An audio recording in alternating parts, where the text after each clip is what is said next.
partnership. Let's keep that energy going. Get up out of your seat. Put your hands together and welcome back to the stage, Bethany LaFlam. Thank you. Thank you. Hey, thank you. Well, I just want to stay up here and dance now. I want to thank the Peak Partnership team, the Multifamily Mindset, and the Multifamily Capital Partners team for putting on this event and for having me here. Thank you guys all. I know it's been a challenge for them today, and I want to thank them so much. So, who was here yesterday? Who heard? Okay. How many of you guys are currently? I saw a few other people here. How many of you are currently using OPM to do your deals? Okay, how many of you would like to be using OPM to do your deals? Who knows what that is? Come on. Other people's money, right. Yeah, so I'm gonna talk about that. We're gonna recap really quickly yesterday just to make sure we're all on the same page about what is a security, because I think that confuses some people and it scares some people. And the good news is you don't need to be scared because I've got your back, okay? So we're gonna talk about what is a security really quickly. And a security simply is anytime you're using other people's money and they expect a return based on your hard work, your efforts, you have sold a security. Again, even if you call it a JV, even if it's just your grandma, even if it's only $50,000, you've sold a security, okay? So now that you're all a little bit panicked, don't worry, we'll talk about how to take care of all that, right? So you need a securities lawyer. You need to do one of three things. Remember, we talked about this. One, you need to register that security. It's expensive, it's time consuming. You probably don't want to do that for real estate deals. Two, you find an exemption, or three, you're screwed. So let's talk about the exemptions really quickly, but then I really want to talk to you guys about the top three questions that my team and I answer daily. One, how do you pay capital raisers? Right? Or as I like to say it, how do you legally incorporate capital raisers into your co-sponsor team? How many of you in here are capital raisers? How many of you call yourselves, raise your hands, capital raisers? A few of you? Okay, keep your hand up for a second. Do you like this? Co-sponsor. Co-sponsor, not capital raiser, okay? We're gonna keep you out of trouble. If you call yourself a capital raiser, you could make yourself a target for the SEC, right? So let's talk about that real quick. How do you legally incorporate the people who are raising all the money? You gotta raise it, we know that, it's hard to do, right? And my job is to help you figure out how to do it so you can build your empire, right? So how do we do that? The one thing is you cannot pay people just for raising money. It's very similar to the analysis of what is a security, right? You've got three options. One is you get a broker-dealer license if you want to be paid to raise money. Again, expensive and time-consuming, right, to be a broker-dealer or get FINRA license. Two, you find an exemption, or three, it's illegal. Same thing, right? The SEC has kind of a theme. And the other thing that the SEC does, as we talked a little bit about yesterday, is they use a facts and circumstances analysis and everything. So it's kind of nebulous, right? So we want to talk about having more good facts on your side than bad facts, right? So if you get investigated, you can be safe. Okay? So the first thing to think about then, when you're talking about capital raisers and paying them, compensation does not have to just be cash. Can be. Compensation can be equity in the GP. It can be a cut of the management fees. It could be a car, whatever it is. Transactions-based compensation is not allowed, right, for just raising the money. So when you want to think about paying people, it's got to be for some other substantial job, okay? A substantial job. A lot of people ask me, well, what about just being investor relations? Maybe. But if your investor relations job is simply just calling up your friends and making sure they're not pissed off with the deal, that's probably not investor relations. So substantial duties. You can do diligence, right? You can do asset management. You can do the underwriting. You can deal with the lawyers. That's a job, right? So you want to make sure that there's a substantial duty in order to get paid. The other thing to think about, in addition to the substantial duties, is the payment that you receive as a co-sponsor needs to make sense for the substantial job that you're doing that isn't raising money. So what does that mean? That means that your compensation cannot be based on the raising money, and it cannot fluctuate up or down based on whether or not or how much money you raised. Okay, so if you get 10% of GP interest for being on a co-sponsored team, and you say, hey, I've got all these people, I'm going to raise $5 million for this, right? And you don't raise any money, it's yours. That 10% is yours. They can't take it away from you. It's your property now, right? So it's got to make sense for the other job you're doing, and everybody's job is going to be to raise that capital, okay? So how many capital raisers are in here? What are you? Come on, man. I just said it. Co-sponsors. Thank you. Thank you. All right, I'm going to ask again in a little while. We're going to see how many are in here still. Okay. This is I know it's hard, and people will tell me, I know this famous person who talks about, they have a line item in their underwriting that they sell me, and they tell me how to pay my capital raisers, and he gets away with it. How can he get away with it? And the answer is, I'm not his lawyer. Okay. If someone's doing something illegally, they're doing it illegally. They can be famous and still do things illegally. Lots of famous people do illegal stuff, right? So if you are sitting here thinking, I don't know, why do I not know this? Because everybody wants to get paid for raising money, okay? So that's the number one thing. Number two question that we get asked is, what can I say on social media, right? A lot of you in here are very active on LinkedIn, Instagram, Facebook, TikTok now, right? What can you say on social media? Do you remember yesterday when I talked about the two exemptions, right, for raising money, 506B, 506C? If you remember, 506B is the one where you can accept non-accredited investors, but you are not allowed to generally solicit or advertise, okay? So what can you say on social media? My advice is, if you have a 506B offering and you're going to allow some non-accredited, is to just stay off social media. I mean, you can post about your dinner or your cat or your kids or whatever, but don't talk about the property. And I don't even mean if you're not asking for money, right? I mean, don't talk about the property at all, because the SEC regulates the sale of securities and the offer of securities. And there's this little thing called conditioning the market. Another nebulous term that is a facts and circumstances analysis. But what does conditioning the market mean?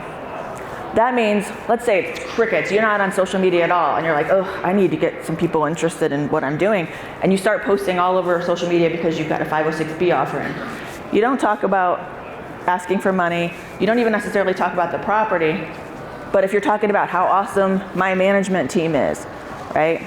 Or how awesome Houston is, or how awesome multifamily is, and then you suddenly come out with a deal that looks a lot like conditioning the market, right? So my advice here is, if you don't have an active deal, get loud now. Start posting like crazy, all kinds of value add. Talk about how awesome your team is. Talk about the markets you like. Talk about how you choose properties. Talk about how you underwrite. Talk about how you guys add value to your investors or your properties before you have a live deal. And then when you have a live deal, you don't talk about the property at all. At all. Now, when you're done, you close. You can go on and you can celebrate. Hey, we're doing our walkthrough, we close, it's awesome. But I will caution you, and I've seen this happen, make sure you're really done with the raise before you post. You know, this was kind of bad during COVID, right, where people, they thought they closed and then they had to put more in reserves, or there was something cost more than they expected and they had to raise a little bit more money, but they'd already been blasting it on social media. You can no longer rely on the 506B exemption once you've advertised. Right? So just make sure that you're finished with the raise. Okay? So what can you say then? Again, talk about your team. Build it up now. How many of you are really active on social media as a means to putting your deals out? Not too many? Maybe I don't need to tell you. Okay. So if you want to advertise, you use 506C. If you want to accept non-accredited investors, then you've got to be careful. Now, I will tell you one little bonus tip that we do for some of our clients, and that is, you can now, based on a relatively new rule, you can start an offering with 506B, get all your friends and family in there who maybe aren't accredited, right? You stay quiet, you go in stealth mode, get them all in, stop that raise, and then for the same property, you can start a 506C raise if you have the right lawyer, right? So you can actually advertise to finish raising. If you've got a really large raise, or maybe you're just getting started and you're not sure that your friends and family are going to be able to get you all the way there, then you can do that, and then you can go and advertise, right?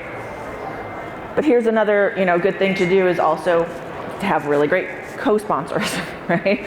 And make sure that you are developing really strong relationships. I see some people in the room here who are going to be talking, I think, later today about why they won't co-sponsor your deal, right? So just make sure that you're putting yourself out there as a really good co-sponsor and what you bring to the table, and you'll get the support that you need from the right people who will follow the rules and not get you into trouble. The third one, for any of you that do have a following on social media, is how do you take a random person that you meet here, for example, or on social media, or listen to your podcast, how do you take that random person and turn them into a person eligible to invest in your 506B deal? Because one thing I haven't mentioned yet is you need to have a substantial pre-existing relationship, right? Because you can't generally solicit. So how do you show that you didn't generally solicit to get the investors? You have a pre-existing substantial relationship.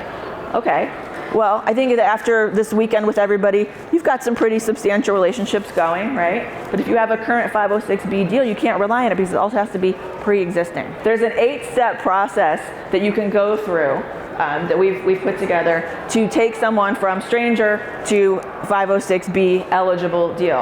And actually, for every one of you who goes and follows me or subscribes to my YouTube channel, Bethany LaFlam on YouTube, choose a video that you like, comment on it. When you guys comment on it, we will send you a guide on how to take people from stranger to 506B eligible investor, right? To keep yourselves out of trouble. Even if you have a 506B offering, remember that the rule is simply that you cannot advertise or generally solicit. The best way to prove that you didn't do that, okay, is to have that substantial pre-existing relationship. But if you have someone give you a referral who you don't know, you can accept that referral. So for example, you've got a deal going and I tell you, I really want to invest in your deal. Everything I invested, my sister, she also invested. Can I bring her into the deal? You absolutely can accept my sister into the deal even if you don't know her. But what can't you do? You can't pay me. You can't pay me, right? A referral fee or a finder's fee or any other fee, because that would make me what? A capital raiser, right? And I don't have a FINRA license, so you can't pay me, right? And I'm not your co-sponsor. So a lot of people did not realize that. I've had clients tell me, are you kidding me? I've turned away hundreds of thousands of dollars, millions of dollars maybe, because I didn't accept friends or referrals. You absolutely can do that. If you take nothing away from this, I think that's the one bit of good news I'm allowed to give you, right? Is you can accept referrals. How many capital raisers in here? Bruh, come on. Oh, I'm going to give you a break because you couldn't hear me, right? He couldn't hear me. Co-sponsor. Very good, very good. And I think we have time for just a couple of questions. Do I really have time for a couple questions? All right. That's what you get for sitting up front. Okay, yeah, this I'll repeat it. This is my subject. I deal with trust, investment trust. Investment trust, okay. And I was going to put together investment trust. I put together investment trust, and the SEC regulations is the thing I was concerned with. You said it's 508, 506B or 506C. Mm-hmm. Is there a certain amount or a limit on the number of individuals that you can put in a trust like that and make them, benefit?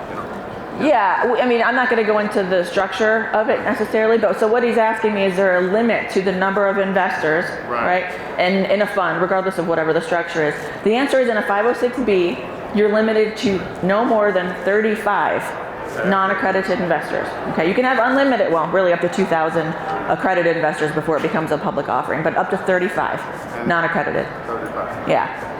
Mm-hmm. Is it so much of a strain to do 506C? She's asking, is it so much of a strain or is it a lot harder to do a 506C? It really, the big step that you have to take with a 506C is that you have to take reasonable steps reasonable steps to verify that the investor is in fact accredited before you accept their money. So that is an extra step that you have to take. I would highly recommend that you use one of the third-party services that exist, Verify Investor, Parallel Markets. Pay them to do the verification for you so you don't take on that liability. So it's really just one more step and a little bit added cost. Some people pass the cost on to their investors, some people pay for it. It's really just, how the relationship you have with your investors. My goal always is not to help you get around the rules or do a workaround. It's to help you build your business in compliance with the SEC. But the workaround is not a workaround. It's either you have an exemption or you don't. And so there's the license, there's the exemption, or it's going to be illegal. Now, one thing that some people do in order to get paid, not by you, but get paid, is to set up a fund of funds, which we could do a whole day on just fund of funds, right? In a fund of funds, you can have people go out, raise their own fund, and invest into your deal, but they get paid from their fund, not from you, right? Mm-hmm. Okay, 5 minutes. So, do you recommend that we hire your company, or do you recommend that we come to training at your company so we can protect ourselves on every outlet? I recommend that you do the kind of training you're getting here with multifamily mindset, right? And then when you're under contract or you have an LOI, that's usually when a securities lawyer will get involved. It'll leave you won't be spending money until you're pretty sure you're going to do a deal, but it'll leave you enough time to raise the money to be compliant. All right, how many capital raisers in here? Looking at you. Co-sponsors, co-sponsors, co-sponsors. All right, thank you everybody so much. It was my pleasure to be here with you all today. If you have questions, you can attack my team and myself outside. If you have questions, I'm here. I might as well get some free legal advice, right? Thank you.